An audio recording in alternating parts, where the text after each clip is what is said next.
Halo penjuang UTBK, jumpa lagi bersama saya Kak Kibran sebagai tutor pengetahuan kuantitatif kalian. Sebelum kita masuk pembahasan, jangan lupa untuk tonton video lainnya ya.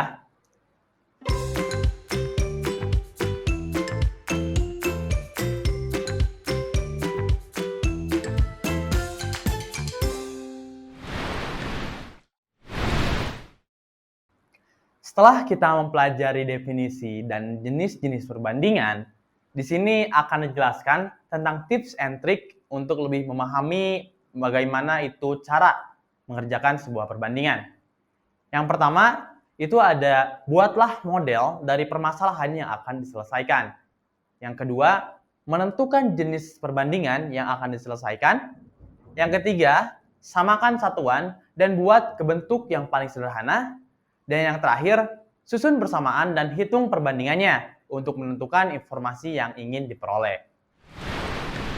Selanjutnya kita masuk pembahasan soal perbandingan sudut A, B, dan C pada segitiga di atas. Di bawah maksudnya adalah 5 banding 12 banding 13.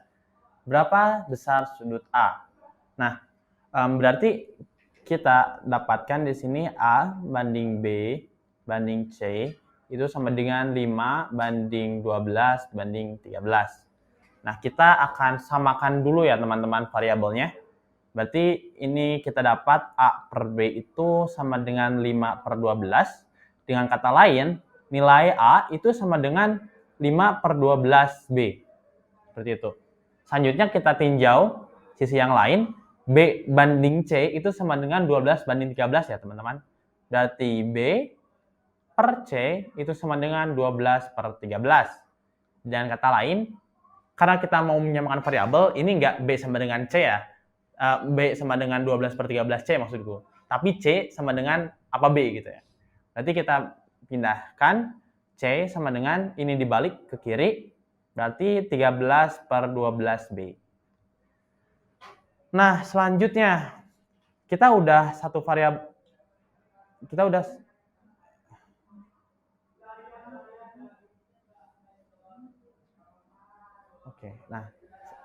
Selanjutnya kita udah satu variabel nih sama-sama B kan. A-nya sama dengan 5 per 12B dan C-nya sama dengan 13 per 12B. Nah, kita ketahui juga bahwa jumlah sudut segitiga itu 180 ya. Berarti 180 sama dengan A tambah B tambah C. A-nya itu adalah 5 per 12B. B-nya tetap B ya. Dan ini C-nya itu 13 per 12B. Atau B-nya itu bisa kita rubah nih teman-teman. Karena semuanya penyebutnya 12, itu jadi 12 per 12B. Gitu ya. Ini sama dengan 180. Berarti 180 sama dengan 5 tambah 12 tambah 13. Berapa tuh? Itu adalah nilainya 30 ya. 30 per 12B. Dengan demikian, kita akan menemukan nilai B-nya, yaitu B sama dengan 180 dikali 12 per 30. Nah, ini bisa saling coret.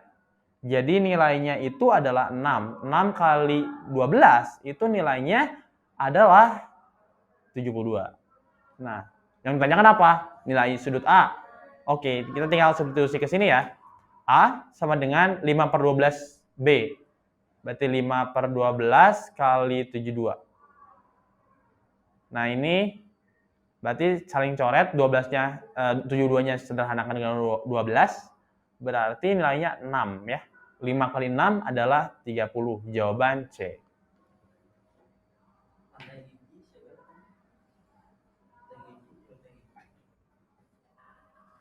Selanjutnya, seorang kakek memberikan koin emasnya kepada dua anaknya dalam jumlah yang berbeda, di mana selisih dari kuadrat kedua jumlahnya bernilai 36 kali selisih kedua jumlahnya. Berapa jumlah koin emas yang dimiliki kakek tersebut? Nah, misal nilai koin dari anak-anaknya itu adalah A dan juga B ya, teman-teman. Nah, berarti ini kan kita terjemahkan ke dalam sebuah model.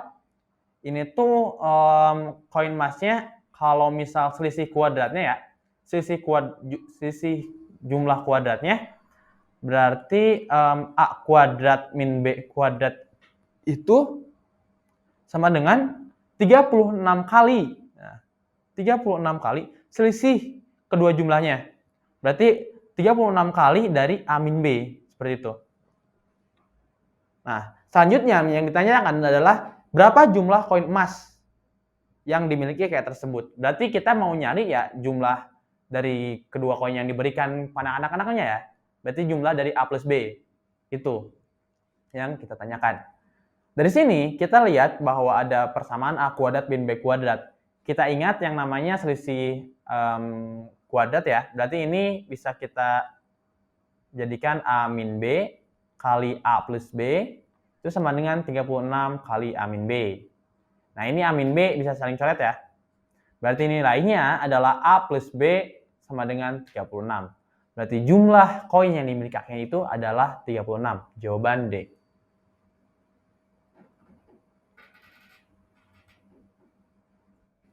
Selanjutnya, seorang pria berjalan dengan kecepatan 50 km per jam. km per H ya. H itu hour maksudnya, jam. Setiap 10 km, ia beristirahat selama 6 menit. Berapa menitkah yang dibutuhkan untuk berjalan selama 50 km? Nah, kecepatannya itu 10 km per jam. Dan setiap 10 km dia istirahat 6 menit nih teman-teman. Nah, berarti kita tuh mau menempuh jarak 50 km. Nah, istirahatnya ada berapa kali? Istirahatnya itu berarti 50 setiap 10 km, ya kan? Berarti ada 5 kali istirahat nih. 5 kali istirahat.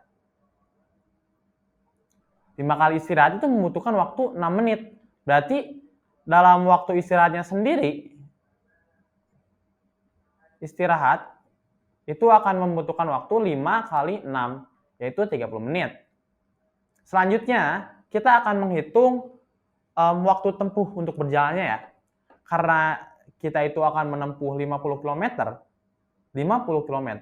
dan kecepatannya itu adalah 10 km per jam, berarti kita bisa ibaratkan nih 50 per X ya, per jam yang akan kita cari. Dan ini tuh kecepatannya 10 km per 1 jam kan, itu artinya. Berarti nilai X kita temukan 50 dibagi 10, yaitu 5 jam.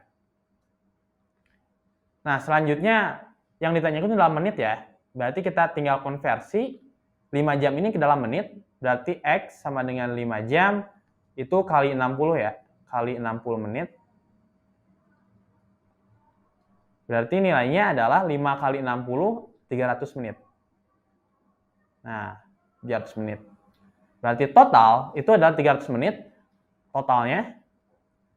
Waktu istirahat ya, waktu istirahat ditambah tempuh, tambah tempuh, berarti istirahatnya 30 ditambah 300. Alhasil jawabannya 330 menit, yaitu E. Selanjutnya, dalam sebuah kelas, 10% dari murid perempuannya bermata biru dan 20% murid laki-lakinya bermata biru. Apabila perbandingan jumlah perempuan dibanding jumlah laki-laki adalah 3/4, maka bagian murid yang memiliki mata biru di kelas adalah. Nah, yang ditanyakan itu adalah jumlah siswa, perbandingannya ya, terhadap jumlah siswa yang memiliki warna biru terhadap jumlah siswa secara keseluruhan. Nah, pertama-tama kita amati bahwasanya ini jumlah perempuan dibanding NP dibandingkan NL itu sama dengan 3/4. Ini yang pertama. Dan juga kita sebut saja NP biru, NPB itu adalah 10% dari NP. Dan juga bahwa NLB itu sebanyak 20% dari jumlah laki-laki. Nah, pertama-tama kita sesuaikan dulu atau samakan dulu daripada penyebutnya ya teman-teman. Maksudku variabelnya yang akan kita amati. Berarti ini jadi NP sama dengan 3/4 NL. Gitu kan. Karena yang akan kita cari itu, oke, sebentar. Aku akan mengulang terlebih dahulu ya. Yang akan kita cari itu adalah murid yang bermata biru di kelas. Berarti yang akan kita cari itu adalah NPB ditambah NLB ya. NLB per NP plus NL. Ini yang akan kita cari. Nah, NP-nya itu kita sederhanakan dalam satu variabel. Jadi NP sama dengan 3/4 NL.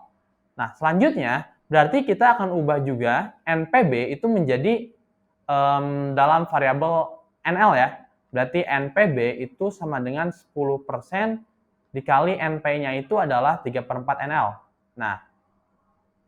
Nah udah seperti ini, udah satu variabel, kita tinggal substitusi aja teman-teman. Berarti NPB itu adalah 10% kali 3/4 NL ditambah NLB itu nilainya 20% kali NL per NP-nya itu adalah 3/4 NL ditambah NL itu sendiri ya teman-teman. Nah, dari sini kita bisa menyederhanakannya dengan membagi kedua penyebut dan pembilangnya dengan NL ya. Ini kita coret, kita coret, kita coret, kita coret. Berarti tinggal tersisa 10% dari 3/4, yaitu 10/100 dari 3/4 ditambah 20/100 dari 1 ya, NL-nya, dibagi 3/4 plus 1. Selanjutnya kita tinggal sederhanakan aja ini. Dengan demikian kita akan dapatkan nilainya, yaitu ini saling coret, ini pun saling coret, ini jadi 3/40 ditambah 2/10, kita samakan jadi 40 ya teman-teman.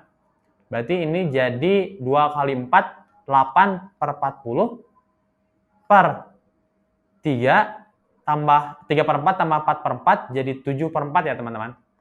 Berarti nilainya 7/4. Kita sederhanakan, ini jadi ke atas. Berarti 3 tambah 8 itu 11 per 40-nya ini 4/7 kali 40, ini saling coret. Jadi ini nilainya 2, ini nilainya 1. Dan yang bawah itu menjadi 10 ya. Dengan demikian, nilainya itu adalah 11/70. Jawaban A. Nah, itulah penjelasan dan contoh soal tentang perbandingan bagian 2. Semoga penjelasan tadi dapat dipahami dengan baik ya.